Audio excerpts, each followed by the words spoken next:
Welcome to Marketing Kitchen podcast. Join the conversation with marketing and communication specialists as they share their journeys, discuss trends of the industry, and share their insights into the future of communications for those specialists who start their careers in marketing communications. Well, hello. Welcome to our podcast. I'm delighted to welcome Oksana Dzyubenko, who is a freelance social media expert with over 9 years of experience. Oksana, welcome to Marketing Kitchen podcast. Thank you so much. It's a pleasure being here, and I'm looking forward to chatting about social media. That's great because that's all we are going to speak about today.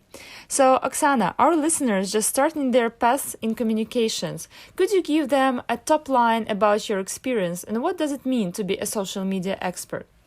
Well, first of all, I think I should mention that I finished George Brown College Sport and Event Marketing program, where I paid all of my attention on social media classes. I loved them, I enjoyed them, and that's where I saw myself. After I graduated, I started to work for social media right away, and I've been working in this field for about 9 years. Mostly for small businesses like beauty centers, spa, and real estate. I had worked for one client for 7 years, and just now I'm starting a new path with my next client. About what it covers. First of all, I discover target audience.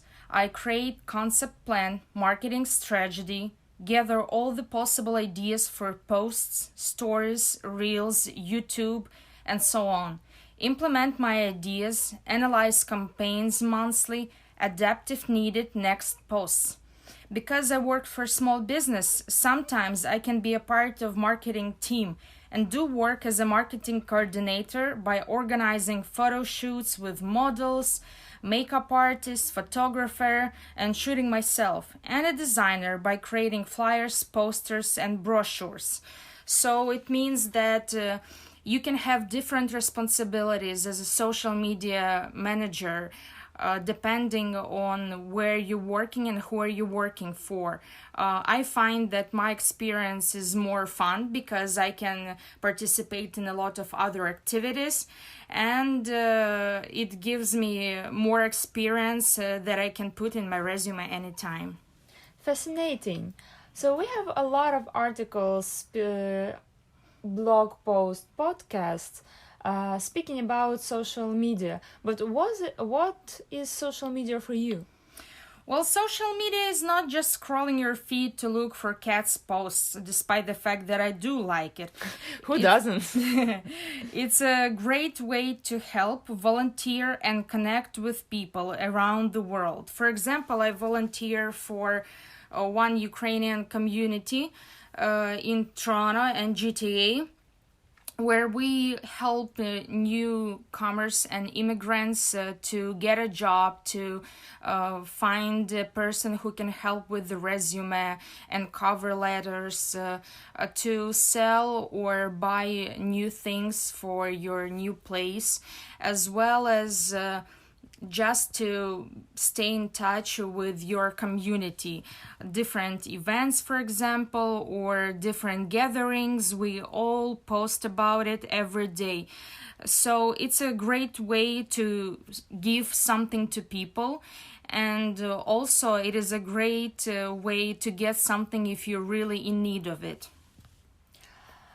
Oksana, what social media platform do you use most and why? Well, I think there have been many exciting social media platforms. I still find myself spending the most time on Facebook. You can share articles, videos, links, other people's posts in one click. The main advantage of it is that you can manage different pages and groups with just one account, comparing to Instagram where you need to change every time your account if you have a business profile or a personal one. In Facebook, it is easy to do, as I just said, with just one click. Only here you've mentioned over 5 social media. Right now, the amount of them is tremendous. So how do you stay on top of new trends and media? Well, I follow a couple of social media bloggers. However, Facebook news feed keeps me updated on a regular basis. I'm an admin of various groups, so Facebook updates us all the time with its new features. But mostly, to be very honest, I'm experimenting with my friends. From filters to IG stories links, everything is easy when you have a great company. We share it on another social media, Telegram, and it's easy to post links there. It's easy to share content. So that's what we do. And I'm always experimenting, first of all, with my personal account, and then I can go ahead and try new features with my business accounts. In your experience, what are the key ways to ensure campaign success across those various social media platforms? You need to have a solid plan and a strategy before making your first post. I do research to be sure I understand the product or service, the market, the company's followers, and desired results. I keep tracking reactions, comments, shares, likes, and make adjustments if needed. I also constantly connect one social media to another, thus increase overall exposure. How do you stay so organized when managing several campaigns across those platforms? Well, it's easy with Facebook. You can have only one day dedicated to it and get all the posts scheduled. Thus, you don't need to worry about posting them daily. You can use any content you want to, like visuals, links, bit.ly links, and you just need to choose a date and time you want this post to be online, and it will work. It's always working. For IG, it's a little bit another story. I just have a phone schedule with reminders and post when it is the hottest time for the post in IG. Do you face any challenges in social media now? I think there are two main challenges that I'm facing right now. As we talked before, everything is changing and really fast. You need to stay updated on a regular basis. Read all the news, experiment with your own profile, at least that's how I do that. And read also bloggers, Google questions, and YouTubing how-to. People also like social media. That's my second problem. They like it, they scroll a lot, so it means that you have only a few seconds during scrolling to catch their attention. So your content must be really interesting, your photos attractive, and your text catchy. So if you fail to do that, the whole company can go down. Wow. I have actually another question to you. So, as you see, I've prepared for our interview. You have lots of experience working for a small business. You've mentioned it already, and especially that you have started your path with another client. Can you share some tips? Sure, no problem. First of all, you need to remember and understand that you work for a person who loves his or her company as if it was a child. So you need to pay and to be more attentive to what you're doing. The owner wants to control every aspect of your work, and you should be okay with that. Any action directly reflects on the company, so I would say you have to be even more responsible. You need to understand that from the moment you become a representative of a company, every step matters. Your plan is smaller, but it's more precise. Every hashtag matters, every follow back plays a huge role. Could you share then with our listeners some tricks when it comes to SMM? Oh, that's my favorite part.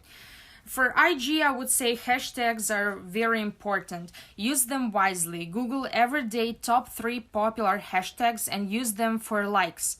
Use direct hashtags to be a part of the community's so-called yellow pages. For example, your name is Marina's Marketing Kitchen, right? Yep, my blog is Marina's Marketing Kitchen and podcast is Marketing Kitchen. That's why it is important to use a general hashtag like marketing blog, but also a specific hashtag like Marina's Marketing Kitchen, Kitchener, Ontario. You will have only 3-5 hashtag followers top, but you will be easily found. For Facebook, I would suggest using bit.ly links, avoid big texts, and using visuals, and always have a question at the end to start the conversation. Dear listeners, and this is why you need to have your own podcast, because you can get tips from the best experts for free for your own business. So I'm sorry, continue. Yes, so Bitly, to mention a couple of details if you don't know them, Bitly is a special web page that shortens your links.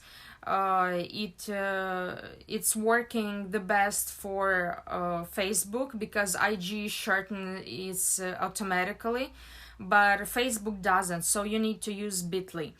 And by the question at the end, I mean not just asking and you, but to be more specific. What do you think about this topic? What is your experience? You can use even a couple of questions. If someone answers it, you're a winner.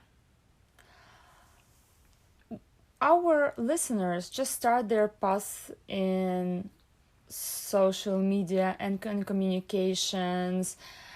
What kind of advice would you give them? I mean, when they start their path, especially in social media. Well, I mentioned this before and I will continue to tell you this. Be updated. Don't be lazy to read all the Facebook guidelines, rules, and updates. It will become very handy. Don't be shy to Google how long is the reel, how to paste the link to the story, or how to shoot a TikTok video. YouTube tutorials and Google WikiHow will be there to help you. Secondly, be responsible for every action. You can't get personal on social media when you represent someone. Whether it's a hot topic or not, avoid conflicts. Be neutral, calm, and respectful. And Oksana, it's all great advice, and thank you so much for sharing with us. But also I have a question. Some mistakes happen. If anything can go wrong, it will go wrong. So what piece of advice would you give to our social media beginners in case something went wrong and they're not encouraged anymore to continue the path of social media expert? Well, it is actually a hard question, but the answer is pretty simple. Never give up. Every mistake that you do or that can happen, it is another opportunity to learn. And for example, I can give you a couple of examples from my experience to help to understand what can happen during your work. When I just started, I really overdid it with hashtags, visuals, and texts. That is what you don't need to do these days. First of all, use hashtags wisely. As I said, you don't need to use all of them just because you can. It's a new feature on Instagram. They increased the quantity of hashtags, but it doesn't mean that you need to use all of them. Use the advices I gave you earlier to stay on track. Visuals, don't overdo them as well. Keep them simple. For IG, I would recommend 3 posts, 3 pictures in one post. First one to catch the attention. Second is more informative. Third one is a question or some kind of interaction to make people comment, share, and to talk to you.